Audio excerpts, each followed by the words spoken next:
20th century. The abolition of the Portuguese monarchy in 1910 raised hopes that the colonies would be granted self-determination. However, when Portugal's brutal colonial policies remained unchanged, an organized and dedicated anti-colonial movement emerged. One of the first persons to call for an independent Goa was journalist Luís de Menezes Bragança. He co-founded Goa's first Portuguese daily, O Heraldo, and through his writings, created political consciousness among his fellow Goans. As a reaction to growing dissent, the Portuguese government curtailed civil liberties, including censorship of the press and public gathering. A new act, Acto Colonial, was also brought into effect, which effectively made Goans second-class citizens in the Portuguese Empire. But in 1946, freedom fighters Julião Menezes and Ram Manohar Lohia openly defied government orders and addressed a public meeting in Goa where they called for a revolution. At the forefront of Goa's freedom movement was Luís de Menezes Bragança's brother-in-law, Dr. Tristão de Bragança Cunha, who is also known as the father of Goan nationalism. He staunchly opposed colonial rule. Dr. Tristão was court-martialed and imprisoned, first at Fort Aguada in Goa and then in the Peniche fortress in Portugal. After his release from prison in 1954, Dr. Tristão was moved to Bombay and set up the Goa Action Committee in the city as an umbrella body to coordinate the Goan freedom movement. Meanwhile, Indian revolutions kept crossing the Goa border and raising the Indian flag as a form of symbolic protest. For example, in 1954, a few protesters overpowered Portuguese soldiers, planted the Indian tricolour at Fort Tiracol, and managed to keep it flying for 22 hours. Soon, proponents of Goa's freedom from outside Goa tried to enter Goa to launch Satyagraha campaigns. The first such batch was led by Maharashtrian freedom fighter Senapati Bapat, but the Portuguese had blocked all entry points and the protesters were lathi-charged and imprisoned. Between 1955 and 61, the Indian government adopted a wait-and-watch approach with numerous representations to the Portuguese Prime Minister António de Oliveira Salazar. But with no end to the stalemate in sight, in 1961, Indian Prime Minister Jawaharlal Nehru said the time had come to consider afresh what method should be adopted to free Goa from Portuguese rule. Launched Operation Vijay in December 1961, a military operation for the liberation of Goa. The Portuguese had already anticipated this, and while the Indian army was preparing to storm Goa, the Portuguese were preparing to take their assets out of the territory. Gold deposited by the Goans and the Goa branch of the Portuguese bank, Banco Nacional Ultramarino, was shipped off to Lisbon. They were also planning to transport the casket containing the relics of St. Francis Xavier to Portugal. To prevent the Indian army from entering Goa, bridges were blown up, but the Indian military not only used land forces to attack the Portuguese, it also deployed the Navy and the Air Force. Indian forces under General Sagat Singh were airdropped into Panjim, where they swiftly took control of the capital. Vastly outnumbered and overpowered, within 36 hours of fighting, Governor General Vassalo A. Silva, defying Salazar's orders, signed the instrument of surrender on 19th of December 1961. Thus swiftly and dramatically, over 4 centuries of Portuguese rule in India came to an end.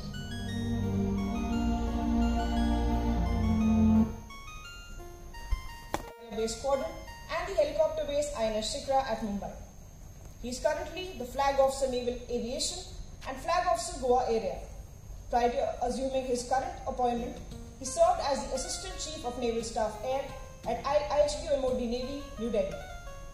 He has commanded the corvettes INS Nishad, INS Tipan, and the missile frigate INS Brahmaputra, besides doing a tenure as Executive Officer of the destroyer INS Delhi. The officer was awarded the Nausena Medal for his tenure in command of INS Brahmaputra and Ati Vishish Seva Medal in his current appointment.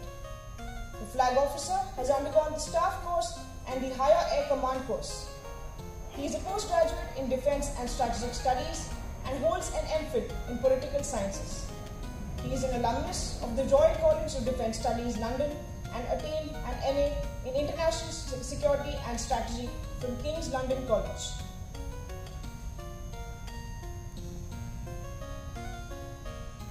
Vice Admiral Ajayendra Bahadur Singh assumed the duties as Flag Officer Commanding-in-Chief, Western Naval Command on 1st December 2021.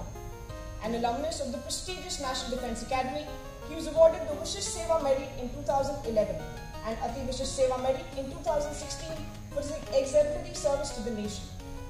The flag officer has commanded 4 frontline warships based at Mumbai, which include INS Veer, INS Vindhyagiri, INS Trishul, and INS Virat. He was promoted to the rank of Rear Admiral in the year 2012 and has served in the important staff appointment of Assistant Chief of Naval Staff Policy and Plans at Naval Headquarters, followed by the appointment of Flag Officer Commanding Eastern Fleet.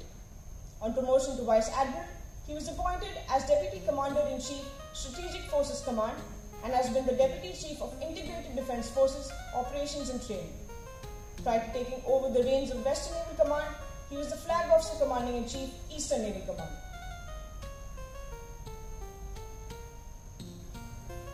Chief guest for the seminar, Honorable Governor of Goa, Shri P.S. Sridharan Pillai, was born in Venmani Panchayat of Alappuzha district, Kerala. The Honorable Governor is a successful lawyer, a former politician, an organizer par excellence, an orator, a prolific writer, a philanthropist, and a thinker. He graduated in arts from Pangalam NSS College. He was an elected office bearer of College Union. Later, he pursued his degree in law from Calicut Law College and completed the course in the year 1978.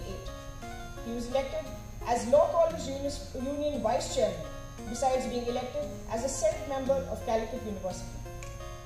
Shri P.S. Sridharan Pillai has been the BJP National Executive Member, BJP Central Prabhari for Lakshadweep, State General Secretary and President of BJP of Kerala State. Prior to this appointment as Governor of Goa, Shri P.S. Sridharan Pillai has been the 21st Governor of Mizoram from 5th November 2019 to 14 July 2021. A bilingual author, Shri Pillai has written more than 130 books and including 15 poetry collections in Malayalam and English. May I request the audience to rise while the national anthem is being played upon arrival of the chief guest.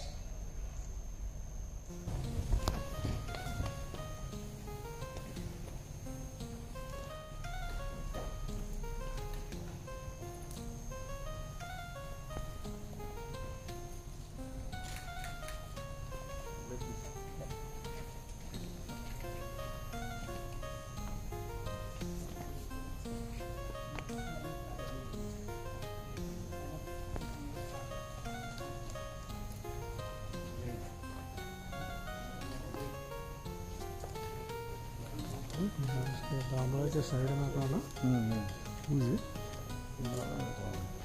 वो सब 1971 वाले उसके बारे में पूछ रहा है बता सकते हैं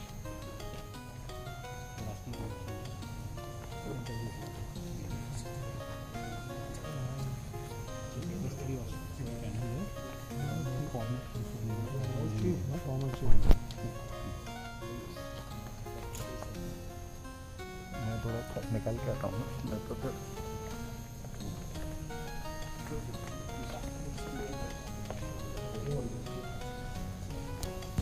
Ladies and gentlemen, national anthem.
Yes.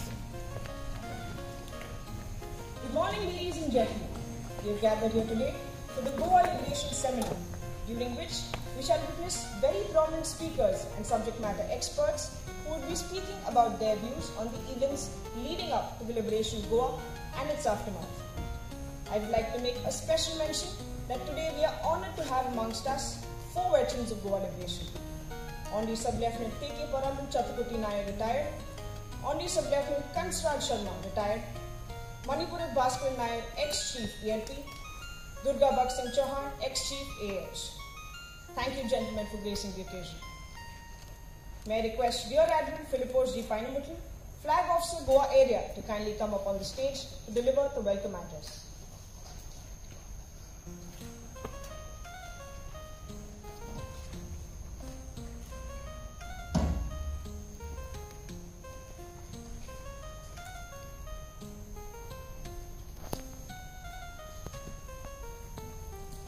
Honorable Governor of Goa, Shri P.S. Sridharan Pillai, Vice Admiral Ajendra Bahadur Singh, Flag Officer Commander-in-Chief, Western Naval Command, ex-Chiefs of Naval Staff, Admiral Arun Prakash, Admiral Surish Mehta, Admiral Karambir Singh, veterans of the 1961 Goa Liberation, officers, veterans, distinguished guests, members of the media, ladies and gentlemen. On behalf of Vice Admiral Ajendra Bahadur Singh, Flag Officer Commanding-in-Chief, Western Naval Command, I welcome you all to this seminar commemorating the Golden Jubilee of Goa Liberation. The Goa Liberation Day is observed on December 19th every year, as it is the day the Indian Armed Forces liberated Goa in 1961, following 451 years of Portuguese rule. The Portuguese colonized several parts of India in 1510. But by the end of the 19th century, Portuguese colonies in India were limited to Goa, Daman, Diu, Dadar, Nagar Haveli and Anjadip Island. The Goa Liberation Movement, which sought to end Portuguese colonial rule in India, began with small revolts. On 15 August 1947, when India gained independence, Goa was still under the Portuguese rule. The Portuguese refused to give up their hold over Goa and other Indian territories. Following myriad unsuccessful negotiations and diplomatic efforts with the Portuguese, the former Prime Minister of India, Pandit Jawaharlal Nehru, decided that military intervention was the only option. The 36-hour military operation conducted from 18th December 1961 was codenamed Operation Vijay and involved the Indian Army, the Indian Navy and the Indian Air Force. Indian troops reclaimed the Goan territory on 19 December 1961 with little resistance, and the deposed Governor General Manuel Antonio Vassallo de Silva signed the certificate of surrender, thus bringing a 4.5 century old Portuguese rule in the region to an end. This made India completely free from foreign rule. The war memorial at Indian naval ship Gomantak was constructed in the memory of the 7 gallant young sailors who laid down their lives on 19 December 1961 in the operation undertaken by the Indian Navy for the liberation of Anjadip Island. The seminar on the occasion of the Diamond Jubilee of Goa Liberation brings together some of the most learned scholars of Goan history and those engaged in maritime and security studies. Today, 5 papers will be presented by eminent speakers who will be addressing various aspects of the Goa liberation and attempt to succinctly capture the social, cultural and political realities of that time and also provide a holistic background to Operation Vijay. I would like to place on record the guidance and help provided by the Vice Chancellor of Goa University, Sri Harilal Menon, and the learned professors in the preparation and conduct of the seminar. On behalf of Admiral Ajendra Bahadur Singh, Flag Officer Commanding-in-Chief, Western Naval Command, I would like to thank the Honorable Governor Shri P.S.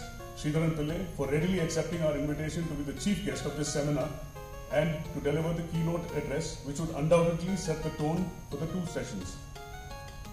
We are indeed honoured by the presence of 4 naval veterans who were part of the historic operation that liberated Goa. Jai Hind. may I now request Vice Admiral Ajendra Bahadur Singh, Flag Officer Commanding in Chief, Western Naval Command, to deliver the opening address. Honorable Governor of Goa, CPF Sridharan Pillai, former Chiefs of Naval Staff Admiral Arun Prakash, Admiral Suresh Mehta, Admiral Karamveer Singh, Admiral Philipos Panamuntal, Flag Officer Goa Naval Area, Flag Officers, veterans of the 761 War, the distinguished guests, members of the media, ladies and gentlemen. I am delighted to be here to participate in the seminar to commemorate the Diamond Jubilee of Goa Liberation. On behalf of the Indian Navy, I convey our gratitude and offer felicitations to the chief guest for accepting our invitation. Whenever most citizens discuss history, the Portuguese rule or the presence in India often remains on the sidelines, and certain facts are often forgotten. These include the fact that the colonial period in the Indian history started and ended both with the Portuguese rule in Goa.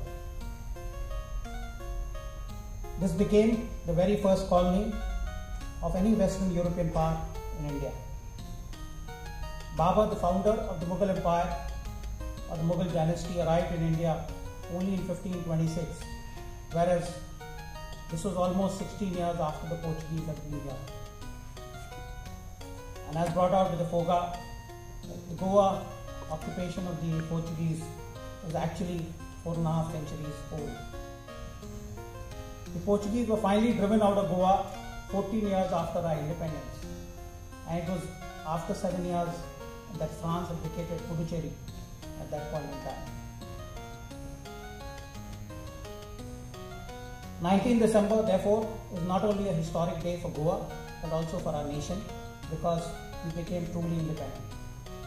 Of course, today as we celebrate the Diamond Jubilee, it is an appropriate occasion to recall the efforts of the indigenous freedom movement and the sacrifices made by our veterans and people who fought the war for liberation of Goa. This event is also important to recognize the progress that has been made by Goa in the last 60 years, both in terms of governance, in terms of growth, and also attaining the privileged position of having the highest per capita income among all states and union territories of India. In fact, it may not be out of place for us to actually state that the growth of Goa and the Indian Navy have been almost synonymous, especially in this region. The rudimentary airstrip, which was handed over by the Portuguese or taken over from the Portuguese by the Indian Navy on liberation, also coincided with the induction of INS Vikrant in the Indian Navy. And with the commissioning of the aircraft carrier and the organic fixed-wing aircraft came the requirement of having a full-fledged air fleet. And that's how the Indian Navy put in a lot of effort, put in all the meager resources that it had to create this great place called Naval Air Station Dabolim and later INS Hansal. The Indian Navy has invested a lot in the growth of Goa, both in terms of providing the facilities for aviation as well as making air travel affordable and readily available to the citizens of India. Of course, there is no doubt that the state of Goa will continue to grow, but the Indian Navy would also continue to grow because this is a very important base on the west coast of India. And if the Indian nation aspires to be a 5 trillion economy, it shall certainly be based on the protection that is provided and the safeguarding of interest that happens through the Navy. Gentlemen, I will not take much of your time and request each one of you to make sure that the deliberations here are fruitful and we arrive at some tangible results from the deliberations. Thank you and Jai Hind. Commander in Chief, the State Naval Command, Honorable Vice Admiral P.B. Singh, Flag Officer of Goa Area, Rear Admiral Impose Painamoti, distinguished guests,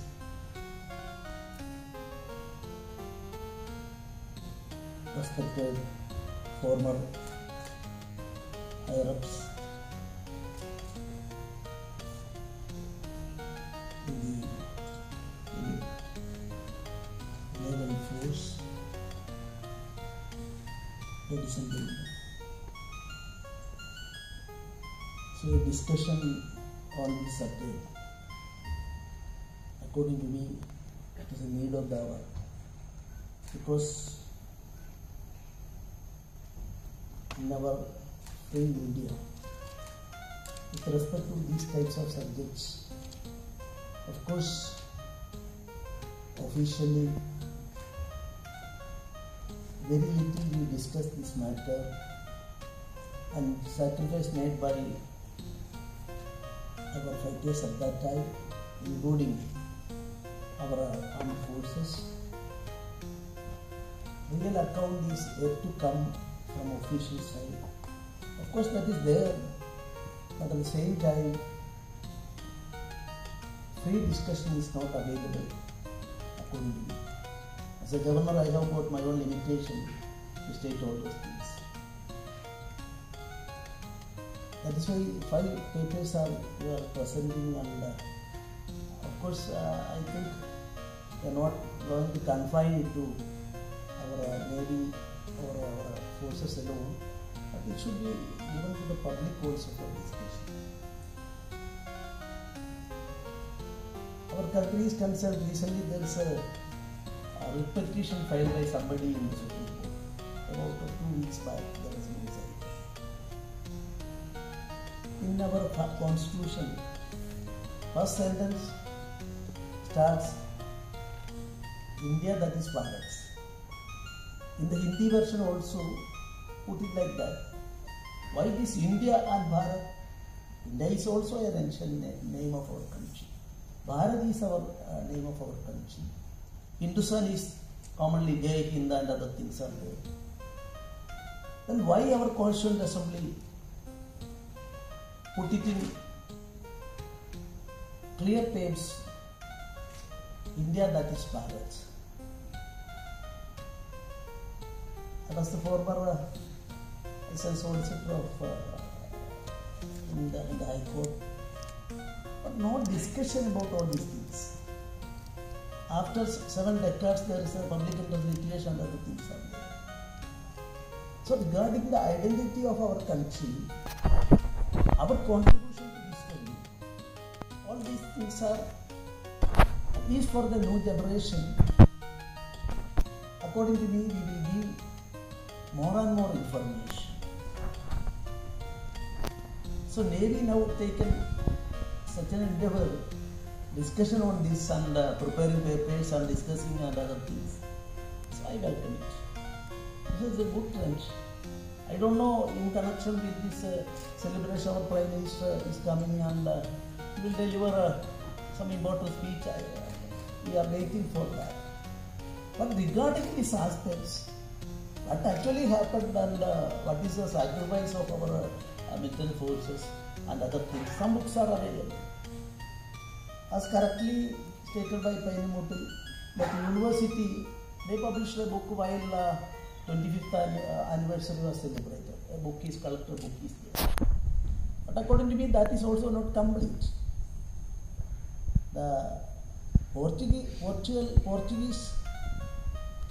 invasion to our country, our culture and other things, prior to British people, regarding East India Company and its entry and other things, of course, so many books and discussion throughout the country, and even discussion outside India is even now going on.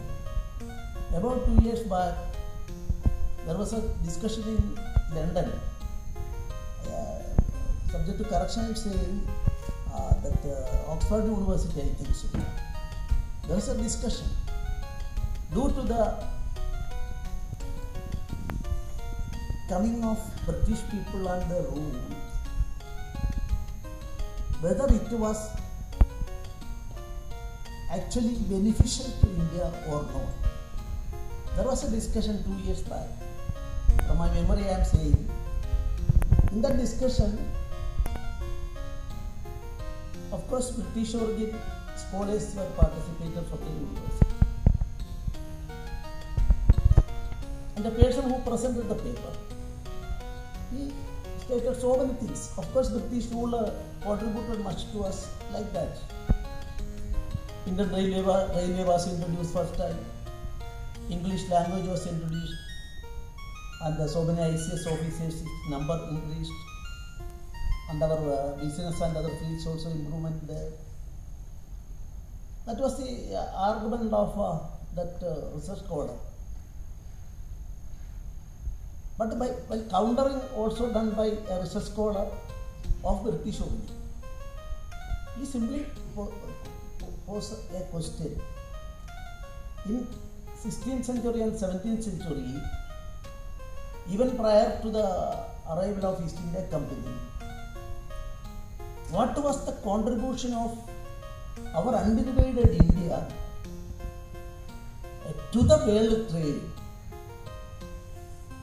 With authentic papers and supporting documents, he stated that in 15th century, 23% of the world trade was controlled by undivided India, because Dhaka, muslin and other things are there. In my mind, that's why I am saying so. 23%. Then that research scholar, in support of his argument, he put a question. In 1947, while Britishers bid farewell to India, what was the contribution of India, undivided India, in 1947? What was our contribution to the world DGP, the world domestic products, world trade, GDP, and other things? He himself answered and substantiated that contribution was only 2%. So, 15th century or 16th century, as far as world trade is concerned, we were in the top, 23%. And in 1947, only 2%. So, before the Industrial Revolution, how Dhaka, muslin and other things were destroyed by them, how Britain became at that time the world's most important producer of dress. So these types of things were discussed in that seminar. I would like to say, what was our country's name once? It is in Sanskrit. Ratna Garbha Bharat. Ratna Garbha means, I need not explain. Why the other countries attacked and came to India by hook or crook? They have taken all these things. They were attracted to this place. This is an affluent country in the world. That is why colonial and other rulings came to India and here with things. Whether in the curriculum and other things, whether we are discussing all these things is, I don't know, my limitation I know as a governor, so I am not going to that aspect. So under such circumstances, why India alias Bharat? So Chirabudadan, a country which is Chirabudadan, glorious tradition is there. And Nityanudan also. Nityanudan means most modern. So glory of our country plus modernization of country. That is why Constituent Assembly put these two terms together and for the unity, integrity and sovereignty of the country, you have taken such a stand. And further, I tried my level best because I practiced as the central government's highest officer in the Kerala High Court. I had occasion to conduct so many cases. Then I, as a student of history, I tried my level best to look into that aspect. Then I found that why Article 394 is introduced in the Constitution. In each and every part of our Constitutional Assembly, representing people from different walks of life, they were vigilant about our history, our people's condition, and they were very aware of the future as well. So there is a provision, the fag end of our Constitution, why they declare that, Constituent Assembly declare that 1947 Act is, we are set aside. Why such a provision is introduced? Because 1947 Indian Independence Act passed by British Parliament. British Parliament also made a provision for a Constituent Assembly. So the patronage of Constituent Assembly goes to British Act. If that Act is continued, in future, Indian Constitution will be depicted in future that this is a gift by Britishers. Indian Constitution and Indian freedom may not be a gift. That is why vigilantly the author of the Constitution, we the people of India, is also introduced. Nullifying and set aside in that original act and in the preamble, we the people. So such things are there. But what about the serious discussion on this subject is an important question.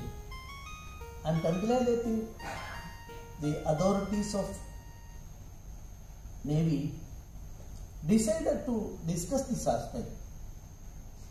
Conflict, ideological conflict, of course, natural in a democracy. But discussion is the most important thing. Discussion and debate on subjects. What is the basis of democracy? Democracy is the right to differ. A citizen has got the right to criticize who are in the higher element of things.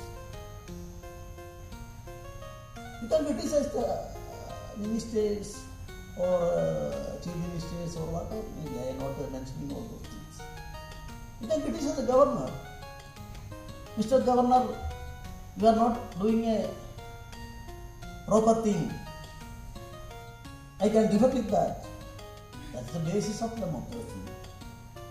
But if discussion and debate are not there, then democracy may not be succeed in true spirit. That is why once more I am congratulating, and at the same time our officers at that time, as far as the liberation of Goa is concerned, that two crucial 2 days that change occurred due to this smart, intelligent, brave actions by the military, and about 14 years I have got my own opinion. I don't want to disclose all things. From history, I tried my level best to study all these things. But my limitations I know. As a governor, I am not expected to bow way for any type of controversy. Nowadays, we are all living in a country where people's interests are centered around controversy. If a person is making a very good speech in a parliament after studying or in the assembly, it may not be a news item. But if he introduces a controversy, that will be the headline in newspapers. That is a present pathetic situation at times, not blaming anyone. So with a great clear portion regarding liberation, I will have to present my views. Normally, I am not depending on written speeches, but as far as this is concerned, as a governor, I am bound to do it. So I shall, on the basis of my written speech, my idea may be presented before. I am extremely happy to be present here for the inaugural session of the seminar on the 60th anniversary of Goa liberation. This is appropriate time for reflection of reminiscence about Goa liberation in 1961. I take this opportunity to also reflect on a couple of points related to the Goa liberation. The first pertains to the period between 1946 to 1961. Goa freedom struggle took a drastic turn on 18 June 1946 with the arrival of Ramanohar Lohia on the seat at Maldives. 1946 speech of Dr. Ramanohar Lohia reflects everything. He used the word Hindustan alone. Join with Hindustan. This is an inevitable part of a great India, and for that a united Hindustan made a call and he sacrificed in that direction. The lamp that was lit by Ramanohar Lohia on that momentous evening was kept burning until the great day in 1961. Why that 14 years used like this at the heart of it, and why Ramanohar Lohia, after his release from the jail, when much pain, he kept some silence and ending there. It's a question to be answered. As a historical student, I would say that has to be answered. Certain books are there, I don't want to quote that. He had galvanized the masses into action. Some even took to arms, waging a relentless fight against the oppressive rule of Portuguese. The Portuguese equally reacted with harshness and cruelty, sentencing thousands of freedom fighters to jails. There also we will see, of course, Britishers ruled India. But Britain was a democratic country. Every official, every action should be presented before the parliament and answerable to the bail. That was the important achievement of a democracy.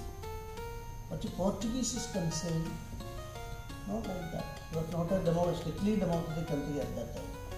Finally, the day came in December and our armed forces from 18th December began the attack named Operation Vijay, and by 19th evening, within 40 hours, the Portuguese authorities surrendered. 7 of our soldiers were martyred and some were grievously injured. However, no civilian life was lost. It was indeed no civilian life was lost. That is also an underlining. It was indeed a memorable victory for our armed forces. In a few forums that I have shared recently, a ticklish question that has been raised is why it took 14 years to liberate Goa. Of course, this is a permanent question and a pertinent question that can be best answered by academicians and success scholars. Why this 14 years? Only 40 hours took our military, including especially the first action centered around our navy. To my knowledge, the issue of Goa's freedom from 1947 got dragged into international politics and Cold War. The global proportions of this issue is evident in the heated debates in United Nations and even international courts of justice. On the one hand, India believed in a peaceful diplomatic solution to the problem, and on the other hand, we had authoritarian Portuguese Prime Minister Dr. Antonio Salazar, who resolutely refused to part with Goa at any cost. He believed that Goa was an indivisible part of Portugal and it was an overseas territory. It is reported that Salazar made an unbelievable statement that if the Portuguese left India, the relics of Francis Xavier would be unsafe, to which he got fitting answer from the Archbishop of Bombay, Cardinal Valerian Gracias, that is in the card. Quote, here we know shrines of national importance in various parts of India, and has there ever been any cause of misapprehension regarding them? I ask further, do we not enjoy freedom of worship and religious life? What ends? Even the Goan people did not accept such a suspicious arguments. The patience of India finally ran out. India could no longer turn a blind eye to the violence and cruelty inflicted on the Goan people. India then took the decision of military action. Even then, India, being extremely sensitive to the repercussions of foreign policy of India, decided to call the action as police action for the purpose of diplomatic expediency. We also need to look at events of momentous day. So that police action, of course, strategically that was correct also. But I would like to mention one aspect. At that time it was necessary because international quota and other things. But subsequently, in a democratic country, we are bound to place all these things before the people, because people are supreme. Under the Indian Constitution, who is supreme? Whether ministers, even whether Parliament, even whether Supreme Court of India. With due respect to all such institutions, I would like to say, Governor is not supreme, or any other constitutional heads are not supreme. Supreme is the people of India. And the details regarding, at that time it was police action, taken a strategy for that, and I do concede that that was necessary at that time. But regarding these aspects, more and more discussion and place everything before the people is also a need of the hour.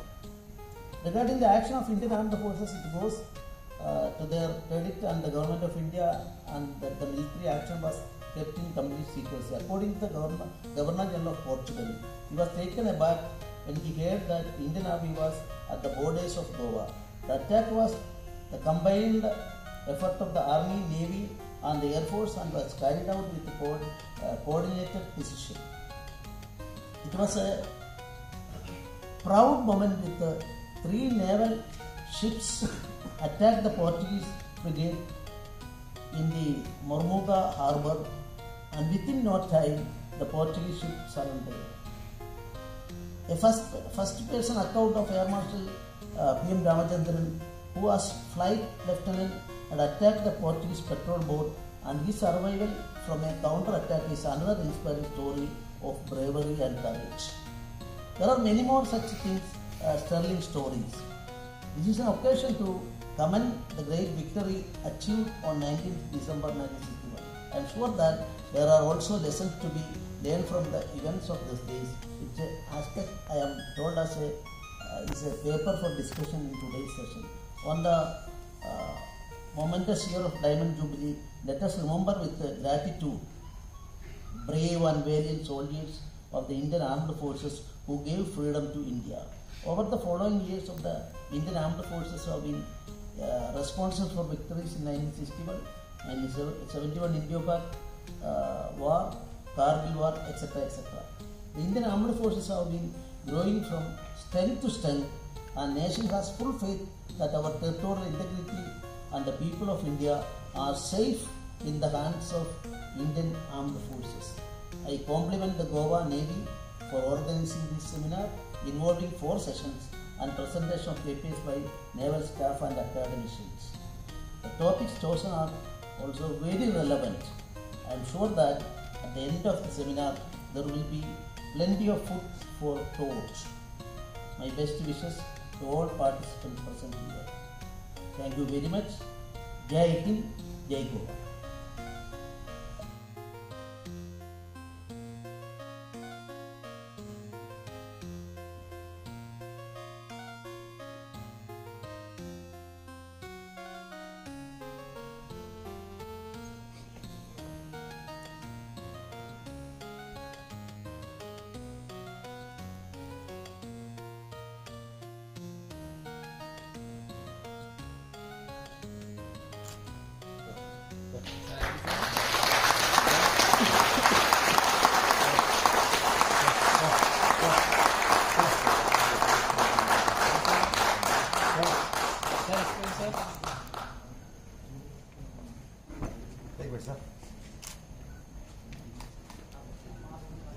Sir, remove mask, sir.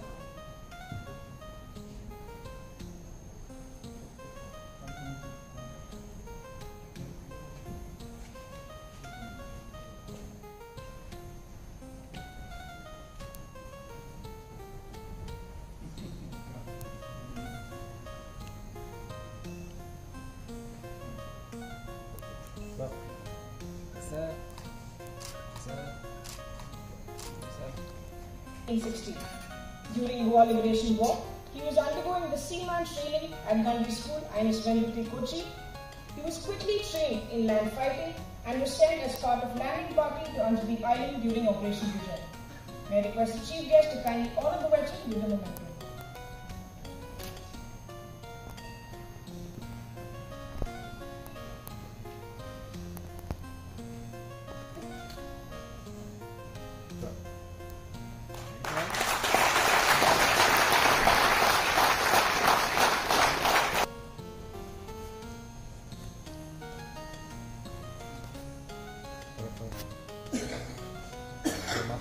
Chauhan साहब mask निकालिए।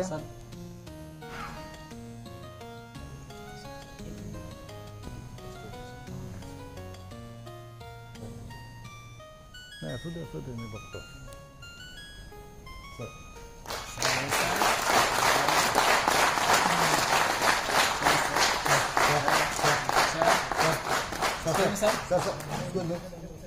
Sir.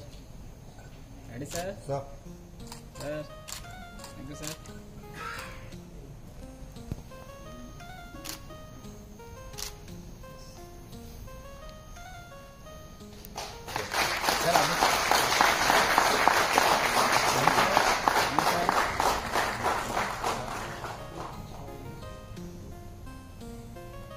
He was on board INS Tharini. The ship was part of Operation Vijay led by Captain Nagar. He was involved in the patrolling of Mangalore Harbour and was part of the landing party during the operation.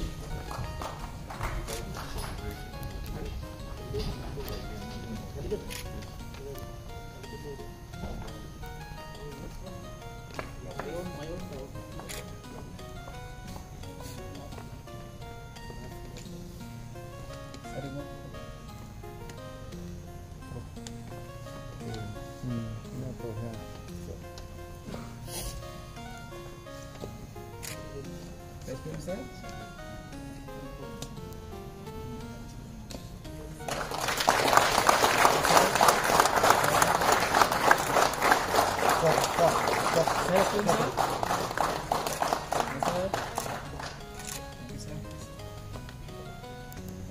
May I request the veterans of Goa Liberation to kindly join the Honorable Governor for a photograph.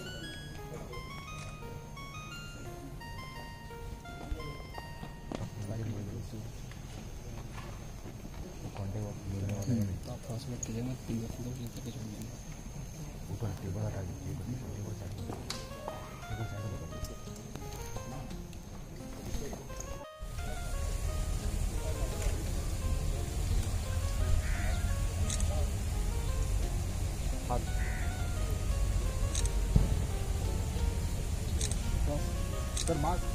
Sir, remove mask, sir.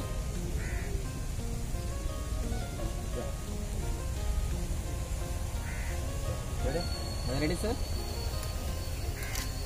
Sir, sir.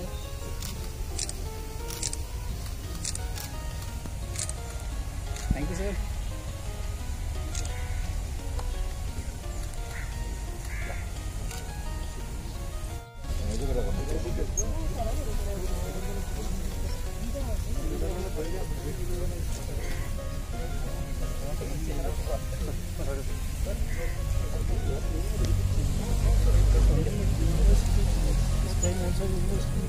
Must do that.